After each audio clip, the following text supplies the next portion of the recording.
సుజాత మనసులోని మాట. పెద్దవాళ్ళు మనకు కొన్ని మంచి మాటలు చెప్తున్నప్పుడు మనం వాటిని మామూలుగానే తీసుకుంటాం. కానీ కాలం గడిచిన తర్వాత అవే మాటలు మనసులో చెరగని జ్ఞాపకాలుగా మిగిలిపోతాయి. అలాంటి ఒక చిన్న జ్ఞాపకాన్ని మీతో షేర్ చేసుకోవాలి అనుకుంటున్నాను. వైజాగ్లోని మువ్వలవానిపాలెం ఇంటి కోడలుగా అడుగు పెట్టడం నా అదృష్టంగా భావిస్తాను. అక్కడ నాకందరూ అత్తయ్యలో మామయ్యలే.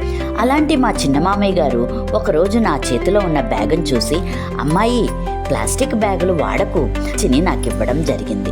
అప్పుడు ఆ మాటలు అంతగా నాకు అర్థం కాలేదు. కానీ ఆయన మన మధ్య లేకుండా పోయిన తర్వాత పర్యావరణంపై అవగాహన పెరిగినప్పుడు ఆయన ఇచ్చిన ఆ సంచి మళ్ళీ నా కంట పడినప్పుడు ఆ క్షణం ఆయన మాటలు మళ్ళీ నా చెవుల్లో వినిపించినట్టయింది. అప్పటి నుంచి ఇప్పటి వరకు మార్కెట్కి వెళ్ళిన ప్రతిసారి ఈ క్లాత్ బ్యాగ్నే వాడుతున్నాను. మనిషి మనతో లేకపోయినా ఆయన చెప్పిన మంచి మాట మాత్రం మనతో ఉంటే అదే నిజమైన జ్ఞాపకం. మీరు కూడా వీలైనంత వరకు ప్లాస్టిక్ వాడకాన్ని తగ్గిద్దాం. పర్యావరణాన్ని కాపాడడం మనందరి బాధ్యత.